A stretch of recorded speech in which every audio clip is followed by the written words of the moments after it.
saya mencoba untuk tentang summary tentang Sparrow, biosintesa, metabolisme, dan mekanisme kerja hormon berdasarkan Sparrow yang terbaru, Sparrow 9 ini bab 1, kalau di Sparrow sebelumnya ini di bab 2. Jadi kalau Sparrow bab 1 di episode jilid 9 ini gabungan dari bab 1 dan bab 2 dari Sparrow sebelumnya. Jadi memang bab 1 ini gabungan dari 2 bab di Sparrow sebelumnya. Jadi memang banyak. Oke, definisi hormon seperti yang kita tahu secara klasik adalah suatu senyawa yang diproduksi oleh suatu jaringan khusus ketika hormon dilepaskan di dalam darah, kemudian berjalan ke organ yang jauh, di mana hormon itu akan memberikan efek karakteristiknya. Sedangkan berdasarkan komunikasinya dibagi menjadi parakrin, autokrin, dan intrakrin. Ini adalah gambaran yang biar lebih mudah dipahami. Kalau yang endokrin, yang seperti kita tahu ini, yang seperti kerja hormon adalah dari sinyal sel, kemudian ke pembuluh darah, sampai ke organ target. Kalau autokrin, dikeluarkan oleh sel tersebut, bekerja untuk sel tersebut. Kalau yang parakrin, dari sel dan bekerja untuk sel yang berdekatan, sedangkan kalau signalin adalah yang harus conjugated, jadi menempel. Selama steroidogenesis terjadi beberapa proses adalah desmolase, dehidrogenase, hidralase, penghilangan hidrogen, dan saturasi. Makanya ini nanti di sini ada bagan yang mungkin kemarin waktu ujian masuk ini ada keluar tentang bagaimana proses dari kolesterol, kemudian rantainya yang diputus mengalami desmolase dan penambahan OH sehingga menghasilkan estradiol dan testosteron. Pada pembentukan estrogen melalui 2 sistem sel, di mana fakta yang penting adalah bahwa reseptor FSH terdapat di dalam sel granulasa, sedangkan LH di TK sel. Kolesterol yang ada di TK sel akan mengalami proses perubahan menjadi androstenedion dan testosteron, kemudian masuk ke sel granulosa, mengalami aromatisasi menghasilkan estron dan estradiol. Ini adalah konversi dari estrogen, di mana estron bisa reversible menjadi estradiol, dan demikian juga dengan estradiol ke estron. Tapi kalau estron hanya akan berubah menjadi estriol, jadi tidak ada reverse pathway. Kemudian proses penghasilan estrogen juga bisa didapatkan dari kelenjar adrenal melalui androstenedion, dan melalui juga dengan dari jaringan perifer seperti lemak, otot, dan kulit. Ini adalah metabolisme progesteron. Progesteron diproduksi dari adrenal dan ovarium, di mana pregnanetriol, metabolit urinari utama dari 17 OH yang kita bisa cek dari progesteron adalah 17 OH-nya bermana klinis pada sindroma androgenital seperti CAH. Jadi progesteron ini yang bisa kita lihat di sirkulasi untuk cek kadarnya adalah 17 OH. Ini adalah metabolisme androgen. Produksi androgen di ovarium berupa DHEA dan androstenedion, di mana androstenedion dengan sedikit testosteron yang diekstraksikan dalam sel TK. Efek androgen tergantung pada free-nya, dengan kadar binding globulinnya tertekan oleh efek androgen. Ini pada metabolisme androgen, testosteron, kemudian dengan hormon 5-alfa reduktase akan diubah menjadi DHT. DHT ini kemudian yang akan sering berikatan dalam sirkulasi. Pada transport darah steroid, di mana di sirkulasi darah estradiol dan testosteron berikatan dengan SHBG, 30%, dengan albumin hanya 1% yang bebas. Pada keadaan hipertiroid, kehamilan, dan pemberian eksogen akan meningkatkan kadar SHBG. Kortikoid dengan pemberian androgen, progestin, hormon insulin akan menurunkan SHBG. Kadar SHBG berbanding terbalik dengan penambahan berat badan. Jadi berat badan yang banyak pada obesitas, kadar SHBG-nya akan menurun, sehingga Hal ini pada sindroma PCOS itu di mana kadar SHBG yang menurun pada resistensi insulin dan hiperinsulinemia.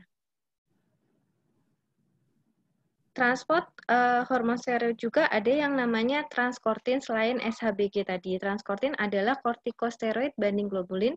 Ini mengikat kortison, progesteron, deoksikosteron, dan kortikosteron.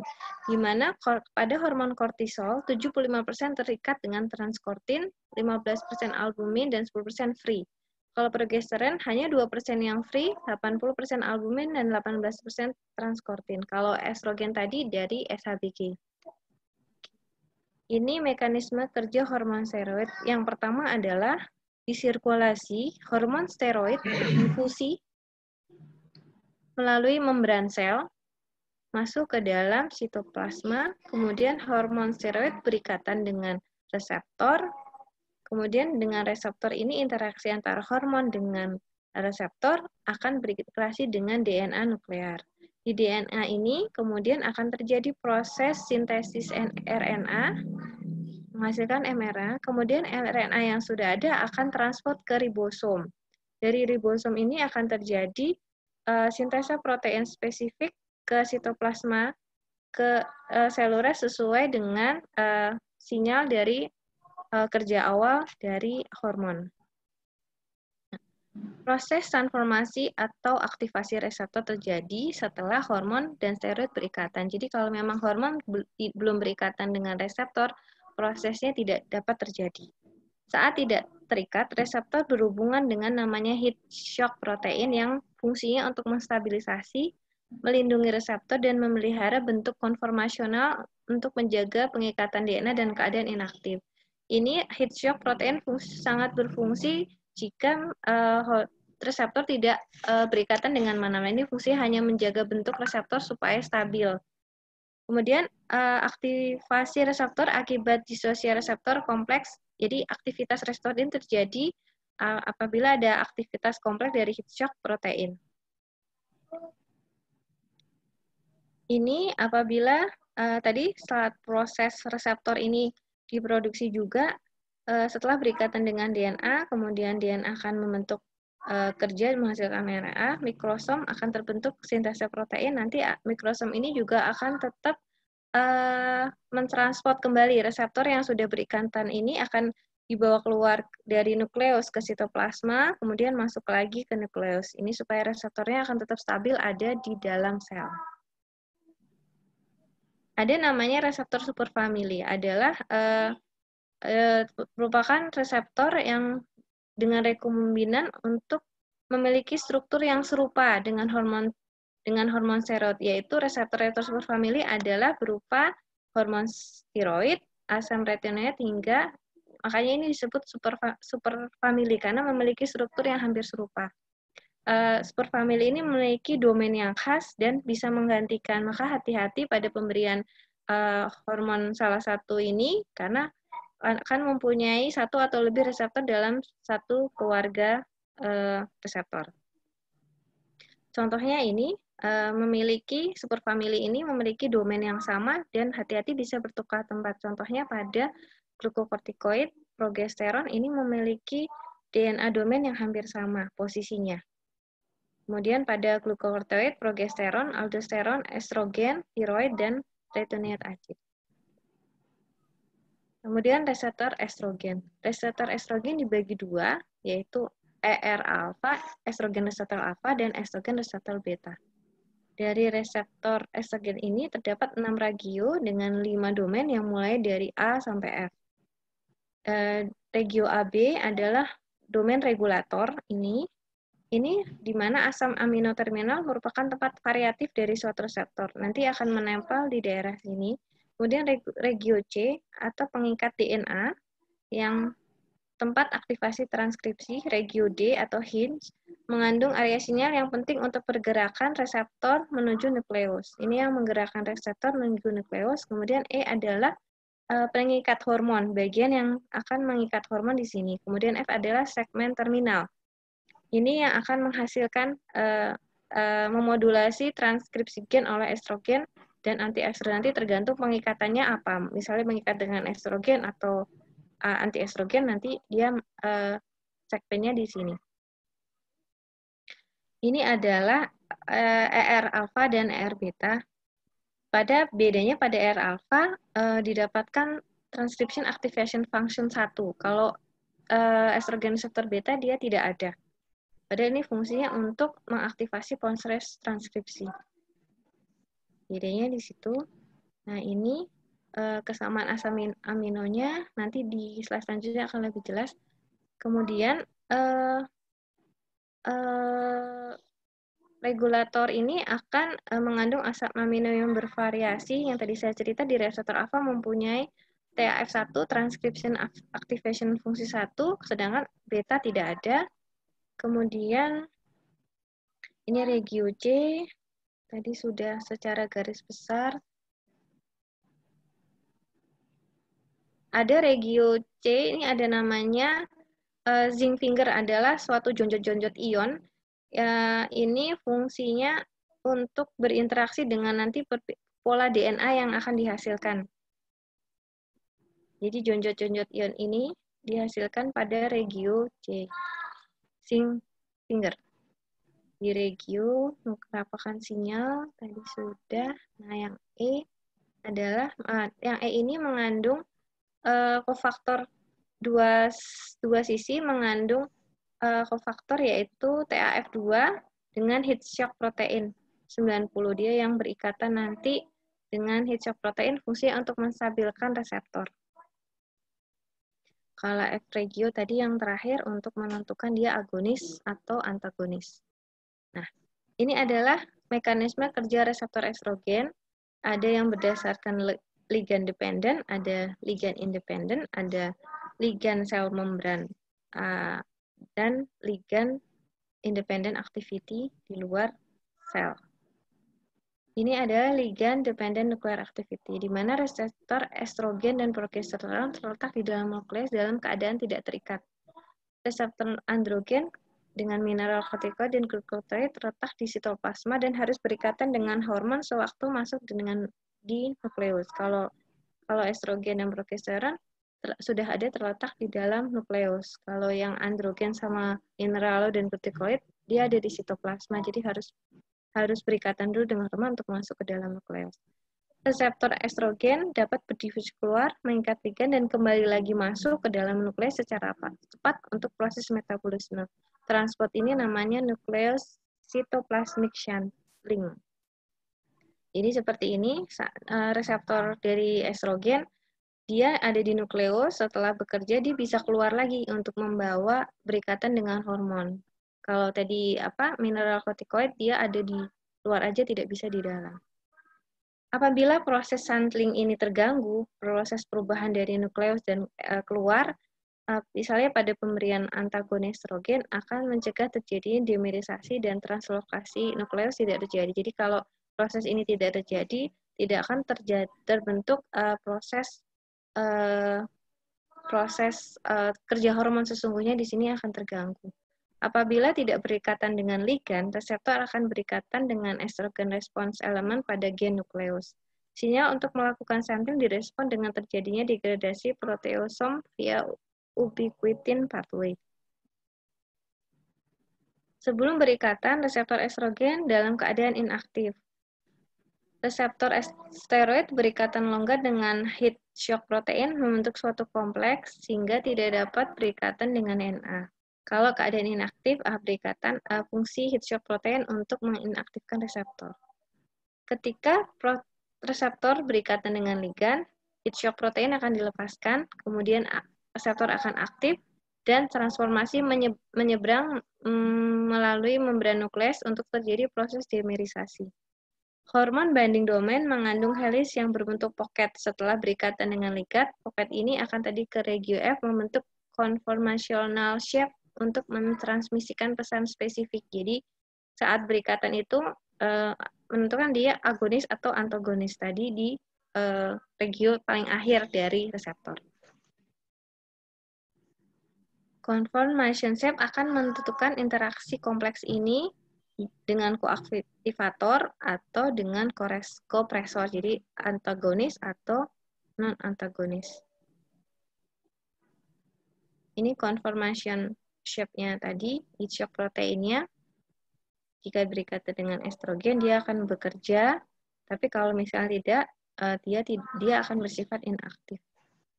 Reseptor estrogen, progesteron, androgen, dan glukokortikoid berbentuk dimer untuk merespon elemen. Satu molekul hormon berikatan dengan 2 unit dimer. Satu molekul hormon berikatan dengan 2 unit dimer. Ikatan dimer ini bisa berasal dari reseptor A atau reseptor B. Homodimer jika AA sama, jadi mengikat 2 reseptor yang sama. Kalau heterodimer adalah berikatan dengan reseptor beda A dan B. Ikatan kompleks reseptor hormon pada elemen responsif hormon memberikan banyak perubahan. Salah satunya adalah gangguan pembentukan dari DNA. Terdapat 3 polimerasi berbeda, ada 1, 2, dan 3 yang masing-masing ditujukan sebagai transkripsi dari set gen yang berbeda dengan promotor spesifik. Proses transkripsi itu berupa polipeptida kompleks dengan enzim polimerase yang memodulasi transkripsi pada lokasi promotor dan pada sekuen upstream dari DNA lebih lanjut. Reseptor hormon steroid dengan demikian merupakan faktor transkripsi. Pada reseptor tiroid dan retinoid acid, meskipun dia sama-sama superfamili, tapi tidak mempunyai heat shock protein yang dapat melakukan dimerisasi untuk respon elemen DNA, apalagi bila tidak berikatan dengan ligan, berperan sebagai proses represor transkripsi. Reseptor hormon steroid mengaktifasi transkripsi dalam beberapa kelompok polipeptida. Yang pertama, pada faktor transkripsi, peptida yang berikatan dengan enzim polimerase dan DNA, kemudian koaktivator dan korepresor berikatan dengan AF, kemudian kromatin faktor, perubahan yang menyebabkan respon transkripsi. TF adalah transkripsional aktif function, tadi hanya ada di estrogen reseptor alfa, bagian dari reseptor yang mengaktifasi transkripsi gen. TF1 dapat menstimulasi transkripsi dengan absensi hormon ketika berfungsi dengan DNA. Kalau TF2 dipengaruhi oleh ligan dan reseptor estrogen terkandung pada ikatan estrogen dengan aktivitas penuh. Aktivitas TF1 dan TF2 sangat beragam sesuai dengan promotor pada sel target. Aktivitas TF yang berbeda terjadi untuk aktivasi berbeda pada sel yang berbeda pula. Hormon yang sama dapat menghasilkan respon berbeda pada sel yang berbeda sesuai dengan konteks seluler protein regulator. Ini ligan yang kedua adalah ligan dependent nuclear activity. Ada yang namanya proses fosforilasi, yaitu proses mengaktifkan reseptor. Kemudian ada juga merupakan proses regulasi dari peptida spesifik untuk menjadi koaktif atau korepresor. Fosforilasi memungkinkan pengikatan seot yang terjadi baik di sitoplasma atau nukleus. Fosforilisasi ini dipercaya mampu meningkatkan aktivitas kompleks reseptor steroid. EGF dan IGF-1 sama TAF-alfa mengaktifkan respon estrogen meskipun estrogennya tidak ada. Ini adalah proses fosforilasi, yaitu proses mengaktifkan reseptor diregulasi oleh reseptor. Dia bisa merupakan protein kinase dan CAMP.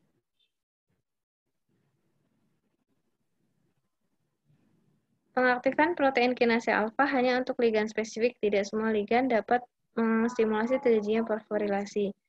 Hal ini menyebabkan ada mekanisme positif feedback dengan paparan norma estrogen dalam jumlah kecil dapat menjadi respon yang lebih kuat.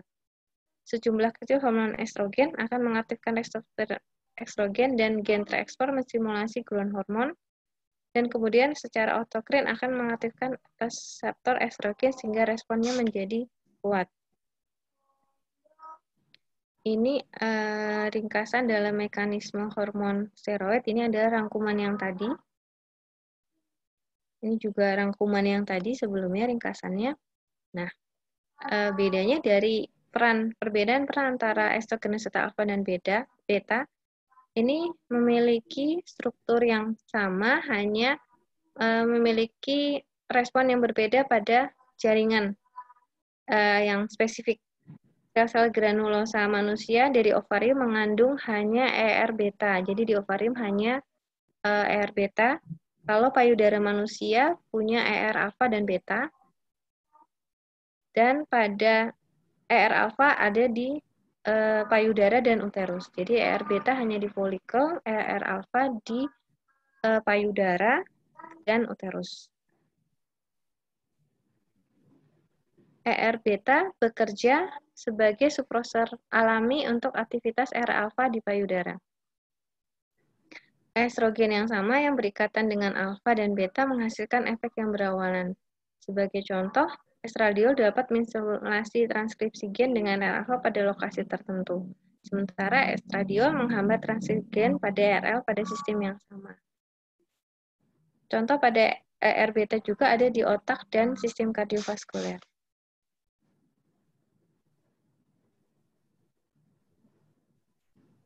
Ya, dari estrogen ini bisa kita dapatkan bahwa kombinasinya bisa tergantung estrogen tertentu, kemudian tergantung dari reseptor dan beta dan alfa serta elemen yang dituju. Ini adalah ligand sel membran receptor activity yang non-genomic action. Tidak semua aksi dari estrogen menghasilkan transgen. Respon seluler yang cepat setelah pemberian estrogen diinisiasi oleh ikatan hormon seperti akan memicu kerjanya adalah mengaktifkan pompa kalsium dan potasium, sistem second messenger, dan efek tidak langsung pada transkripsi faktor dan genetik promotor. Ini adalah reseptor progesteron. Reseptor progesteron diinduksi oleh estrogen pada level transkripsi dan menurun oleh progestin pada level transkripsi dan translasi. Punya 3 bentuk reseptor A, B, C, tapi yang lebih sering disebut adalah hanya AB karena C afinitasnya sangat rendah. Ini adalah progesteron reseptor alfa dan progesteron reseptor beta. Bedanya yang alfa yang tidak memiliki bagian untuk bas atau tidak punya TAF3, transkripsin activator factor. Kemudian reseptor tadi, reseptor beta mempunyai full length, jadi rantainya lebih panjang dibandingkan yang A.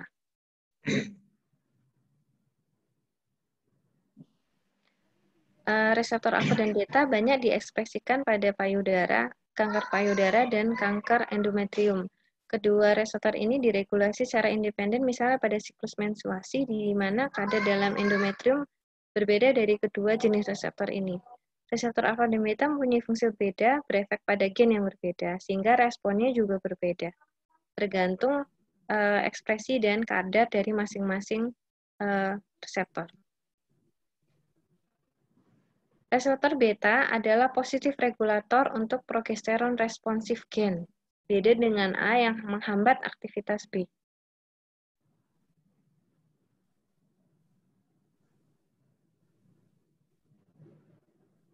Progesteron akan berbagi dengan estrogen, menggunakan aktivitas pada membran sel tidak tergantung pada reseptor progesteron. Contohnya progesteron atau metabolit progesteron dapat mencegah kontraksi uterus, mengikat reseptor protein G oksitosin pada membran sel dan menghambat fungsinya. Reseptor androgen. Reseptor androgen bekerja melalui 3 langkah. Yang pertama adalah konversi intraseluler dari testosteron menjadi DHT yang tadi sudah saya jelaskan dengan aktivasi intrakrin. Kemudian dengan testosteron itu aktivasi endokrin, kemudian dan konversi intraseluler testosteron menjadi estradiol melalui enzim aromatisasi. Jaringan ini bekerja melalui testosteron pathway adalah mulai ductus wolfii, di mana folikel rambut dan sinus UG membutuhkan konversi testosteron menjadi DHT.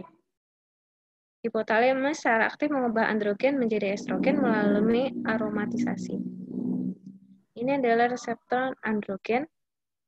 Reseptor androgen berikatan dengan DHT, tidak dengan testosteron. Jadi memang yang aktif pada androgen adalah DHT-nya. Testosteron adalah DHT-nya. Karena DHT mempunyai aktivitas yang lebih besar daripada testosteron. Ini adalah mekanisme dari DHT. Meningkatkan, ini testosteron dan ini androgen. di mana DHT lebih banyak berikatan karena memiliki aktivitas yang kuat, dibawa masuk untuk ke nukleus untuk melalui proses transkripsi. Pada penggunaan antiandrogen termasuk seperti cipoteron asetat dan spironolakton mengikat reseptor androgen dengan sekitar 20% aktivitasnya lebih tinggi dari testosteron. Jadi untuk antiandrogen yang dimana DHT lebih tinggi bisa diberikan cipoteron asetat karena ini memang ikatannya lebih tinggi daripada testosteron. Progestin bekerja sebagai antiandrogen dan anti-estrogen dengan cara progestin tidak hanya berkompetisi dengan reseptor androgen, tapi juga mempengaruhi metabolisme dari enzim 5-alfa reduktase. Dihidroprogesteron yang dihasilkan dari metabolisme juga berkompetisi dengan testosteron dan DHT pada reseptor androgen. Androgen estrogen dapat mengkonter aksi respon biologi masing-masing. Reaksi target jaringan berbeda oleh gen yang berikatan dengan hormon-hormon kompleks. Pada CAIS disebabkan oleh kelainan reseptor androgen, dia terletak di kromosom X, makanya ini bersifat adalah X-linked. Reseptor androgen juga mempunyai peranan pada mutasi spesifik pada Kennedy disease, ini juga X-linked. Ada yang namanya agonis dan antagonis. Agonis adalah substansi yang merangsang respon. Aktivitasnya terbentuk setelah berikatan dengan reseptor akan menstimulasi pesan. Kalau antagonis, dia menghambat agonis, sama bekerja juga setelah berikatan dengan reseptor, kerjanya menghambat pesan reseptor. Ada namanya short acting antagonis dan long acting antagonis. Kalau short acting antagonis adalah estriol. Karena estriol memiliki efek ikatan yang sangat rendah. Dia bersaing dengan estradiol dalam merebutkan reseptor. Kalau long acting, contohnya clomifen citrat dan tamoxifen. Endometrium sangat peka terhadap respon agonis. Payudara lebih peka terhadap antagonis. Payudara lebih peka terhadap pemberian antagonis lebih baik. Aktivitas antagonis merupakan hasil dari ikatan reseptor inti dengan perubahan pada reseptor DNA normal dan pada pengurangan akhir reseptor hormon. Perubahan molekul GNRH menghasilkan agonis dan antagonis. Makanya pada pelaksanaan di pasaran ada GNRH antagonis dan agonis karena memang molekul GNRH ini masih bisa dimodifikasi untuk menghasilkan agonis atau antagonis. Pada molekul GNRH pertama-tama, fungsinya untuk menstimulasi hipofise untuk menghasilkan gonadotropin, menstimulasi terus-menerus hingga terjadi downregulasi dan desensitisasi reseptor memban, sehingga sekresi gonadotropin akan dihentikan. Kemudian molekul antagonis mengikat reseptor memban dan gagal menyampaikan pesan ini namanya inhibisi kompetitif atau antagonis. Beberapa agonis GNRH yang digunakan untuk mengobati penggunaan agonis adalah endometriosis, mioma uteri, pubertas prekok, dan kanker kelenjar prostat serta sindroma premenstruasi. Ini agonis GNRH. Ini adalah progestin. Progestin merupakan antagonis, bukan merupakan antagonis estrogen. Progestin memodifikasi kerja estrogen menyebabkan penurunan reseptor estrogen. Selain itu, progestin menginduksi aktivitas enzim yang mengubah estradiol poten menjadi estron sulfat yang tidak poten, kemudian diestrisikan ke sel. Androgen memblok kerja estrogen. Pada aktivitas gen terjadi setelah adanya ikatan estrogen-progesteron, pada konsentrasi tinggi dapat mengikat reseptor estrogen. Anti-estrogen. Terdapat dua kelompok anti-estrogen, yaitu murni dan campuran. Kalau campuran ada aktivitas agonisnya dan antagonisnya. Contohnya yang campuran adalah pada kelompok non-steroid estrogen, clomifen dan tamoxifen, sama kelompok sulfat, yaitu benzodiazepin dan relaxifen. Anti-estrogen memiliki ciri-ciri ini, antagonis murni pada payudara, jarang resisten, dan resistennya memerlukan paparan jangka panjang dengan aktivitas tinggi hingga dosisnya tercapai, tidak mengganggu aktivitas dari estrogen, dan memiliki efek toksik atau karsinogen. Ini anti-estrogen. Tamoxifen yang anti-estrogen itu mengikat reseptor estrogen, menghambat ikatan estrogen secara kompetitif. Jadi dia berikatan dengan reseptor estrogen, berkompetitif dengan estrogen. Ini adalah tamoxifen. Ini harusnya sebagai antagonis, dia menduduki reseptor dari estrogen. Tamoxifen. Ini perubahan mencerminkan, ini tadi ya, perubahan estrogenik.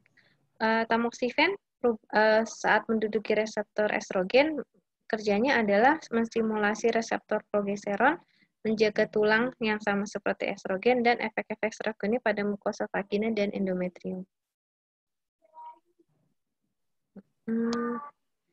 Saat ini ada laporan mengenai kejadian hiperplasia endometrium dan polip endometrium pada wanita yang menerima terapi tamoxifen. Ini ada lingkasan tadi tentang estrogen dan anti-estrogen. Kemudian ada tambahan tentang terapi tamoxifen untuk kanker payudara. 50% mereduksi dalam penyakit rekuren. Kemudian terapi-terapi juga pada tumor-tumor yang positif untuk reseptor estrogen. Tapi ini juga bisa dapat digunakan pada yang tumor yang negatif pada reseptor estrogen. Tapi sampai akhirnya dapat timbul resistensi dari pemakaian tamoxifen. Ini pada tumor-tumor negatif untuk reseptor tamoxifen.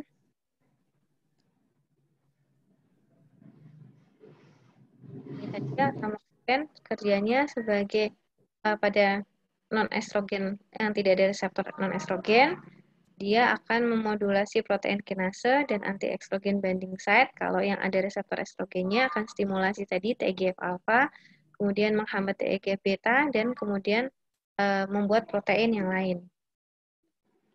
Ini resistensi tamoxifen pada pemberian jangka panjang terjadi resistensi tamoxifen.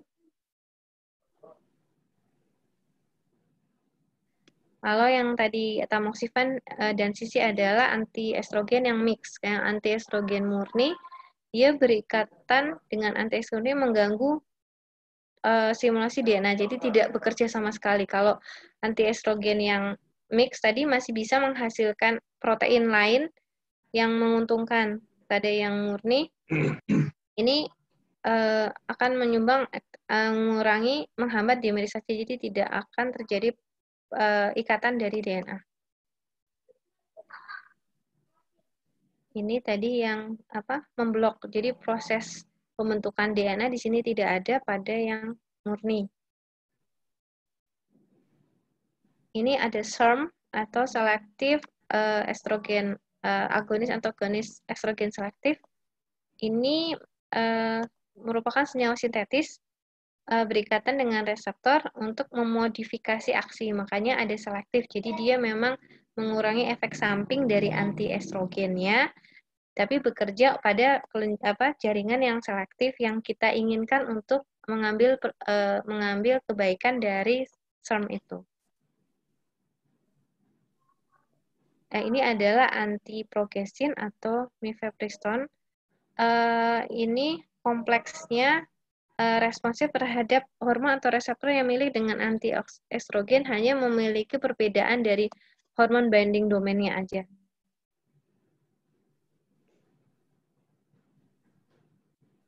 Sedangkan kalau antagonis androgen, yang paling banyak digunakan adalah cipoteron asetat dan spironolakton.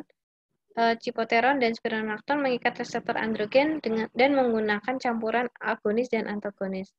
Flutamin merupakan anti-androgen non-steroid murni yang efektif menghambat kerja androgen pada lokasi target dengan cara inhibisi kompetitif. Ini ada hambatan dari flutamin, cipoteron, dan spironolakton. Dia menghambat terjadinya androgen reseptor kompleks sehingga ekspresi gennya tidak dihasilkan. Ini adalah derivat dari estrogen. Dengan mungkin ini bisa buat belajar, ini ada diagramnya tentang turunan-turunan dari estrogen, progesteron, dan androgen, kemudian macam-macam dari androgen inhibitor, kemudian progestin inhibitor dengan estrogen antagonis. Ini adalah kerja hormon tropik. Hormon tropik adalah RH, releasing hormone yang dari hipotalamus. Macam-macam adalah salah satu dari hormon tropik yang dihasilkan dari hipofise anterior atau epifise posterior. Dalam simulasi efek fisiologi, hormon tropik perlu berikatan dengan reseptor di permukaan tanpa menembus sel target. Reseptor protein yang pada sel membran awalnya berfungsi sebagai agen aktif, kemudian setelah berikatan beralih fungsi menjadi tempat pertukaran ion atau sebagai enzim. Mekanisme kerja hormon tropik, reseptor protein berikatan dengan agen aktif, kemudian berfungsi sebagai messenger intraseluler. Molekul messenger intraseluler yang utama adalah siklik AMP, inositol, dan sikit GMP. Ini pada hormon tropik kerjanya. Ini AMP siklik ada messenger intraseluler bagi FSH, LH, ACG, TSH, dan ACTH. Mungkin ini bisa nanti kita hafalkan. Ini pada hormon tropik ya, CAMP berikatan, kemudian ini pada hormon tropik, jadi dia tidak bisa masuk dulu, dia harus berikatan dulu untuk bisa bekerja. Ini juga bisa ATP atau CAMP berupa berikatan dulu dengan second messenger-nya protein kinase, kemudian setelah ada aktivasi dari enzim dan menghasilkan produksi. Jadi harus ada second messenger dulu untuk hormon tropik, baik CAMP atau ATP.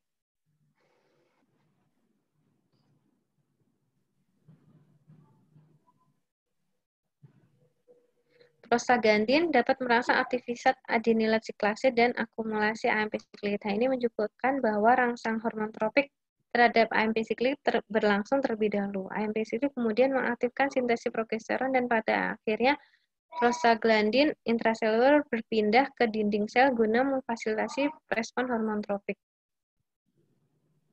Prostaglandin dan GAMP sedikit dapat berpartisipasi dalam mekanisme umpan balik negatif intraseluler yang ikut menentukan tingkat dan arah aktivitas seluler. Contohnya, pada reaksi stereogenesis ada penghentian steroidogenesis setelah puncak reaksi tercapai. Dengan kata lain, tingkat fungsi seluler dapat ditentukan lewat interaksi antara prostaglandin, AMP siklik, dan GMP siklik.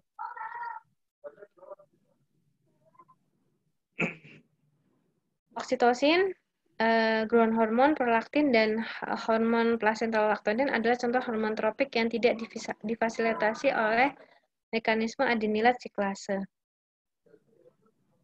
Ini adalah sistem kalsium messenger. Konsentrasi kalsium intraseluler adalah regulator bagi kadar AMP dan GMP siklik. Aktivasi reseptor permukaan akan membuka kanal pada membran sel menjadi tempat masuknya ion kalsium dari ekstraseluler maupun keluarnya ion kalsium ke intraseluler, seperti pada kerja di otot. Aliran ion kalsium ini selain sebagai mediator intraseluler, penting juga buat hormon merupakan second messenger untuk sistem saraf dan otot. Jadi kalsium ini meskipun dia mediator intraseluler, tapi juga penting untuk kerja di otot dan saraf. Sistem messenger kalsium terhubung dengan fungsi kompleks hormon reseptor lewat enzim spesifik yang disebut fosforilase C. Mengkatalisis reaksi hidrolisis fosfatidilinositosis adalah suatu proses fosfolipid spesifik di membran sel.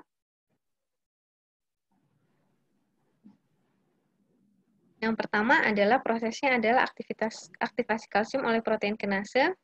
Kemudian yang kedua adalah berhubungan dengan regulator namanya kolmodulin. Yang ini setelah itu akan terjadi proses transkripsi. Nah, ini adalah kolmodulin. Jadi proses pertama adalah aktivasi dari kalsium dulu, kemudian berikatan dengan enzim yang tidak aktif. Setelah berikatan dengan enzim yang aktif akan menghasilkan kalsium akan bekerja. Fungsi dari kalsium intraseluler. Ini second messenger lain adalah namanya protein kinase, reseptor kinase. Tirosin kinase adalah reseptor membawa sel bagi insulin, IGF, dan epidermal growth factor, dan platelet derivat growth factor, dan fibroblast growth factor. Aktivasi kinase membutuhkan susunan yang khas, menunjukkan adanya homolog antara reseptor kinase pada domain sitoplasmi. Substrat yang berikatan dengan kinase banyak yang merupakan enzim dari protein bagi sistem messenger lain sebagai contoh sistem messenger kalsium tadi. Reseptor kinase dapat berinteraksi dengan regulasi lain dengan melibatkan protein G. Ini adalah tadi kinase ya, berikatan insulin, ada sub alfa. Insulin kan ada dua type, alfa dan beta. Ini tyrosine kinase domain intraseluler bekerja. Regulasi hormon tropik. Pengaturan hormon tropik menjadi 4 komponen, yaitu faktor regulasi tropik adalah autokrin dan parakrin, heterogenitas hormon reseptor, kemudian regulasi up and down-nya, kemudian regulasi adenilat siklase. Regulasi hormon tropik, modulasinya sistem biologis yang penting untuk meningkatkan atau mengurangi respon jaringan target. Regulasi aksi hormon tropik dapat dibedakan menjadi komponen utama, yaitu faktor regulasi autokrin yang tadi sudah. Ini untuk regulasi autokrin dan parakrin adalah ground faktor memodulasi aktivitas dari sel produsen tadi hingga menjadi regulasi autokrin dan parakrin. Ini diawali oleh proses pengikatan yang menginduksi perubahan struktur, akibatnya menginduksi autofosforilasi. Autokrin dan parakrin dia diproduksi, bekerja di tempat sel dia diproduksi, dan juga di dekatnya.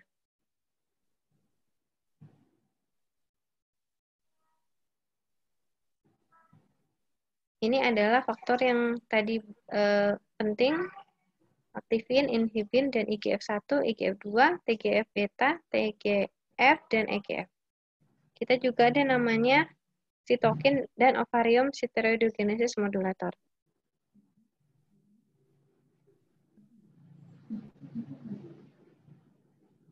Faktor-faktor pertumbuhan juga yang penting untuk kelangsungan pertumbuhan dan perkembangan embrio dan fetus.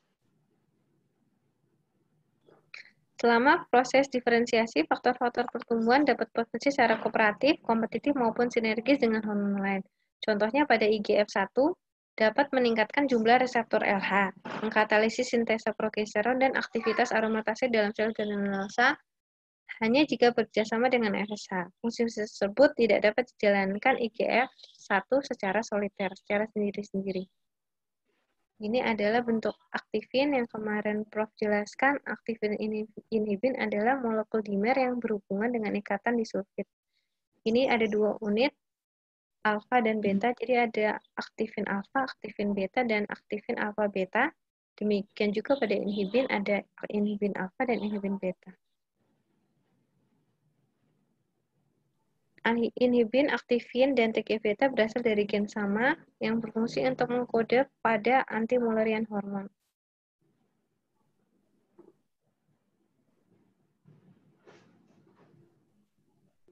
TGF-beta dapat mensimulasi ataupun menghambat pertumbuhan dan diferensiasi tergantung dari sel target dan ada tidaknya faktor pertumbuhan lain. Dalam ovarium, TGF-beta menginduksi diferensiasi sel granulosa dan meningkatkan aktivitas FSH, khususnya ekspresi FSH dan FH, dan mengantagonis regulasi penurunan jumlah reseptor atau down-regulation FSH. Insulin-like growth factor sebelumnya dikenal dengan somatomedin, merupakan rantai peptida tunggal. Ini pada IGF-2 dibagi 2, 2 dan 1. IGF-2 berperan pada embriogenesis, IGF-1 pada periode postnatal.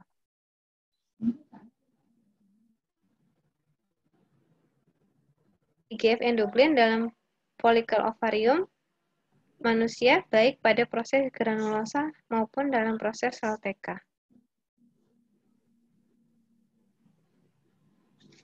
Ini reseptor terlibat pada stereogenesis adalah faktor stereogenesis 1 dan DAC1, di mana reseptor nukleus ligan spesifik belum dapat diidentifikasi. Jadi dia belum dapat memiliki bentuk yang spesifik, makanya namanya orfan.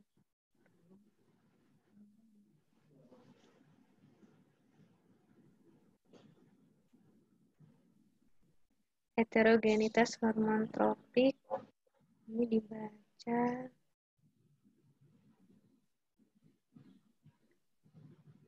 FSH dan RH bukan merupakan protein tunggal, melainkan sekelompok bentuk. Isoform muncul melalui aktivitas DNA yang berbeda perubahan pada penyatuan RNA, tempat mutasi, perubahan KH, setidaknya ada 20-30 isoform pada siklus Hyde.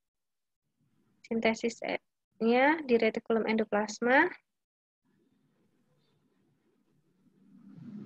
ada beta-HCG merupakan subunit beta yang terbesar, memproduksi antibodi spesifik dan memanfaatkan dari tes imunologis yang khusus.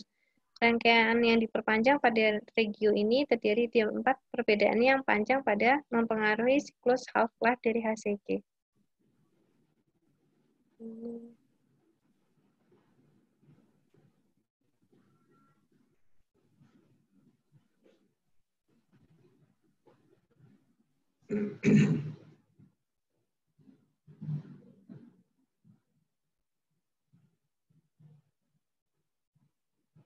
Ada yang sering pada klinis adalah hati-hati pada HCG dengan LH karena HCG dan LH memiliki reseptor yang hampir sama.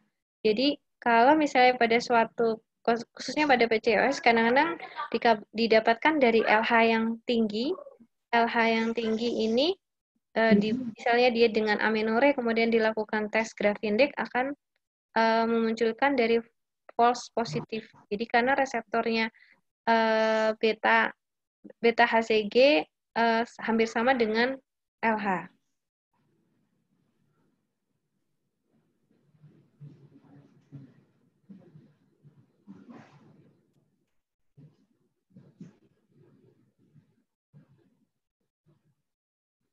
Variasi dalam karbohidrat, kombinasi isoform gonadotropin dipengaruhi baik dari secara kualitatif maupun kuantitatif pada GnRH dan umpan balik hormon steroid. Heterogenitas struktur ini menunjukkan mekanisme kontraendokrin yang mempengaruhi waktu paro dan bioaktivitas.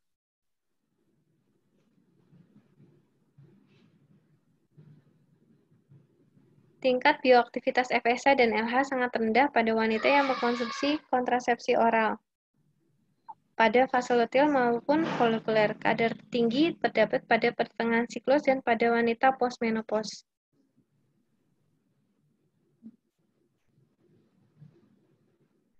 Kalau pada prolaktin,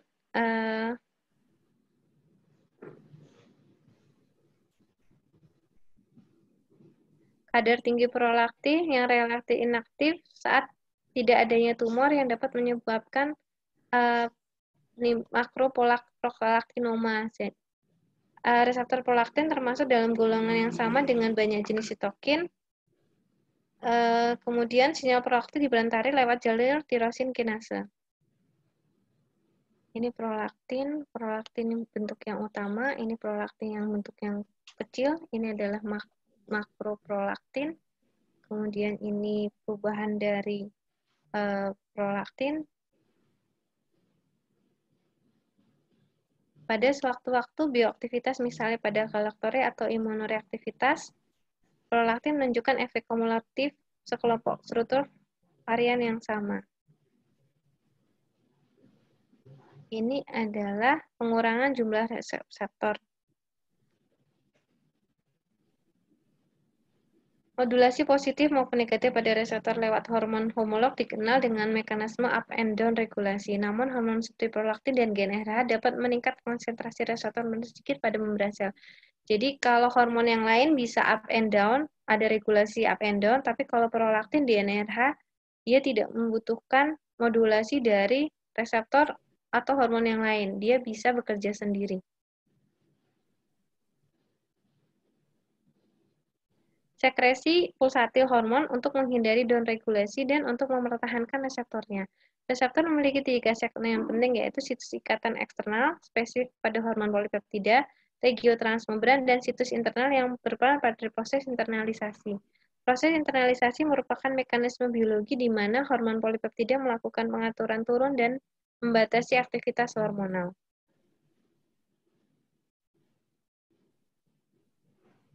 Reseptor hormon polipeptida konsentrasi tinggi dalam sirkulasi senyawa-senyawa hormon reseptor bergerak melalui membran sel yang dinamakan migrasi lateral. Ini adalah pit atau gelembung kecil yang tergantung kayak seperti keranjang itu yang disebut protein khusus namanya klatrin. Bagi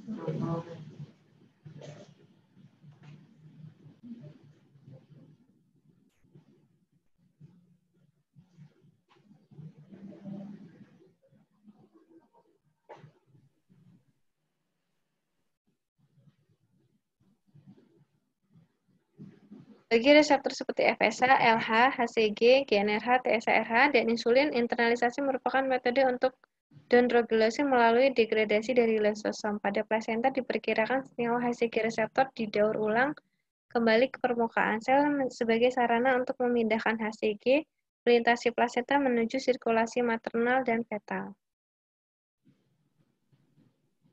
Tadi sudah.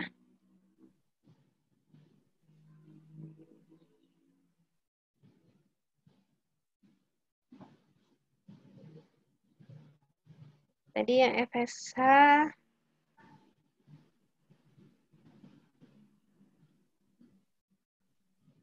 pada plasenta kompleks HCG reseptor didaur ulang kembali ke permukaan sel sebagai sarana transportasi HCG menyeberangi plasenta dari sirkulasi maternal menuju fetal maupun sebaliknya. Jadi rangkuman dari downregulasi bisa buat dibaca untuk resume. Kemudian tadi ada adenilat siklase. Ini aktivitas biologi polipeptida dan hormon glicoprotein FSH dan LH dipengaruhi oleh modulasi aktivitas enzim adenilat siklase yang melibatkan protein G.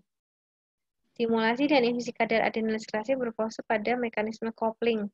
LH menstimulasi stereodykinase dalam korpus luteum dan menjalankan fungsinya lewat mekanisme coupling unit, regulasi stimulator, dan unit katalisator adenilat siklase.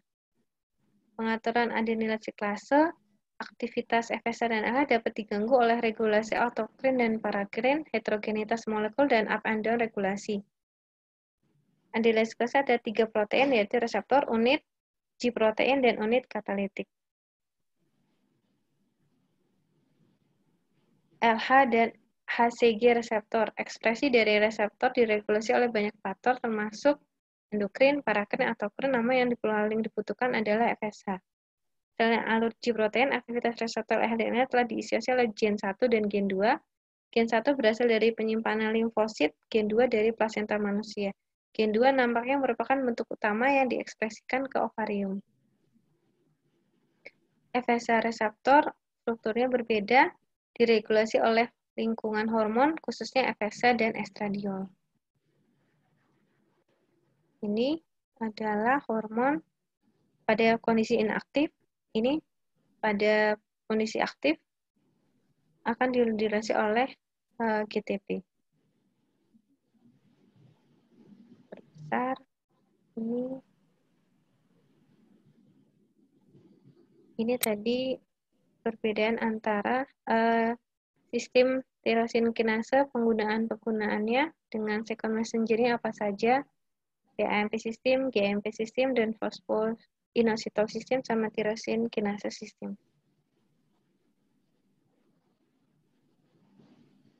G protein atau yang kita sebut dari band and the guanine nucleotide adalah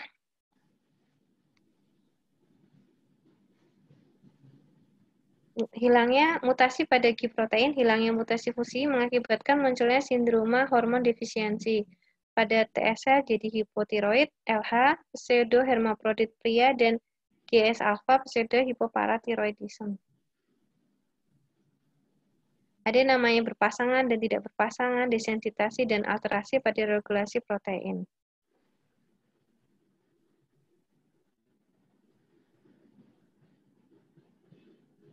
Ini pada contoh pada kelainan genetik pada protein G, ada kelainan pada protein G jika pada mutasi LH, kelainannya berupa pubertas prekok, pada inaktivasi reseptor LH, pseudohermaprodit pada laki-laki.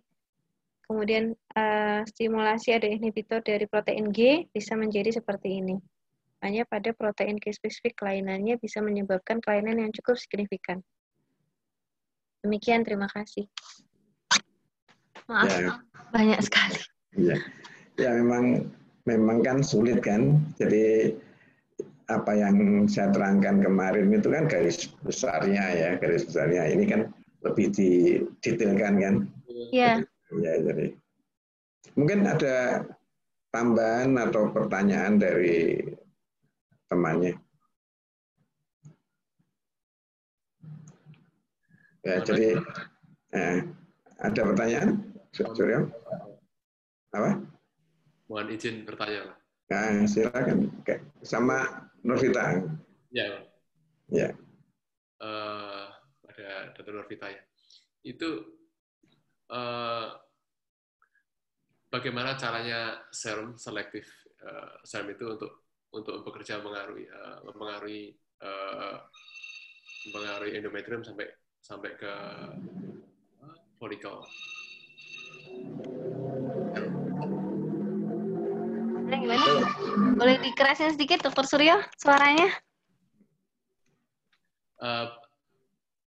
Bagaimana titik tangkapnya serum terhadap folikel dan endometrium? Serum selektif estrogen, ya.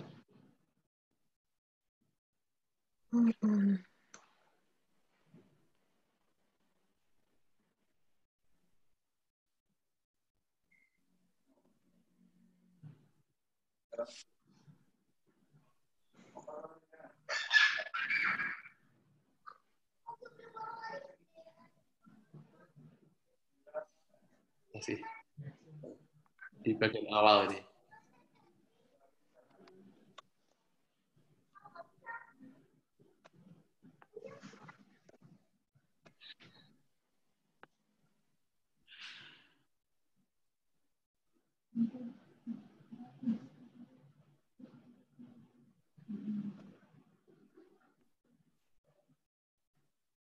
Tadi kan reseptor tadi ya.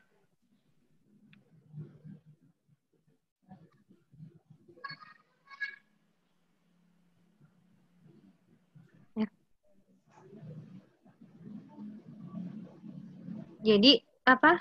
Kalau pada reseptor estrogen yang sesungguhnya yang kita inginkan itu dia punya reseptor yang persis seperti estrogen. Pada SERM ini kan tadi sebelumnya sudah dijelaskan ada namanya anti-estrogen yang murni sama yang mix. Yang murni itu yang ada efek negatifnya. Dia bekerja karena reseptor estrogen kan ada yang di kardiovaskuler, ada yang di otak, ada yang di payudara, dan pada pemberian SERM ini dibuat reseptor itu hanya bekerja khusus di endometrium. Jadi ada modifikasi, mix modifikasi, apa yang mau kita inginkan. Misalnya dia mau yang agonis bekerja hanya di endometrium, ya dibikin reseptor yang seperti itu, sama hanya bekerja di endometrium. Jadi tidak memberikan efek lain ke misalnya ke payudara, atau misalnya tidak memberikan efek ke mungkin ke otak atau kardiovaskular, jadi hanya bekerja khusus. Jadi reseptornya memang dibikin dimodifikasi, makanya ada yang mix, jadi benar-benar dimodifikasi sesuai bentuk yang diinginkan, bekerja di organ target yang kita inginkan untuk menghindari efek samping di yang lainnya. Itu Prof kira-kira. Ya, jadi memang namanya saja kan selektif estrogen reseptor modulator. Berarti misalnya SERM ya, selektif itu misalnya kedelai. Nah, itu dia mempunyai efek SERM. Jadi dia bagus untuk misalnya bagus untuk walaupun endometrium tidak seberapa ya, tapi dia selektif gitu. Jadi apa yang dikatakan Nurvita benar. Jadi tidak mempengaruhi reseptor estrogen yang lain. Jadi memang bagus untuk estrogen endometrium, tapi tidak bagus untuk payudara. Jadi tidak berefek pada payudara, contohnya begitu. Jadi yang namanya selektif estrogen reseptor modulator seperti itu. Begitu ya, Nurvita ya. Iya, Prof. Nggih.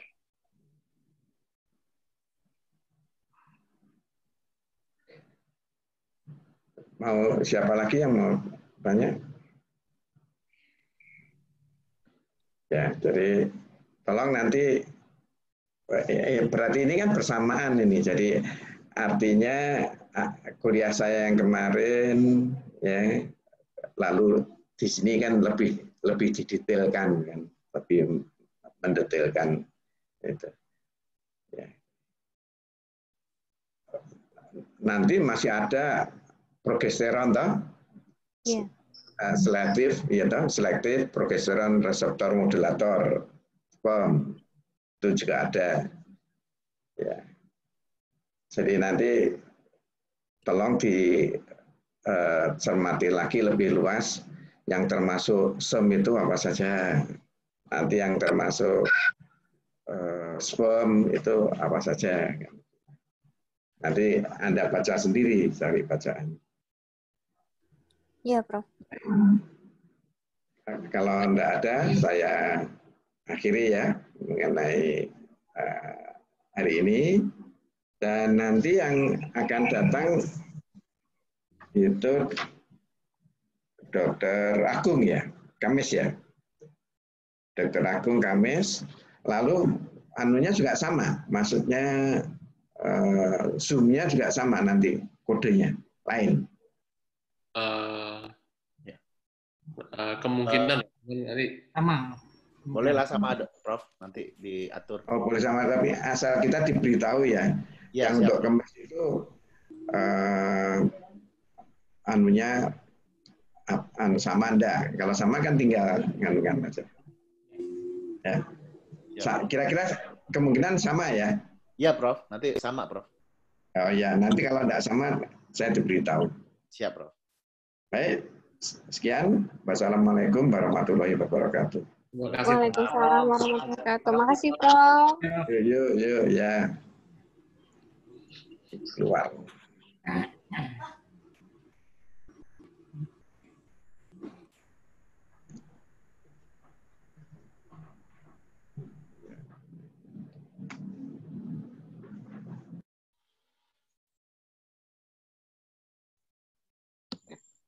Keluar, Prof.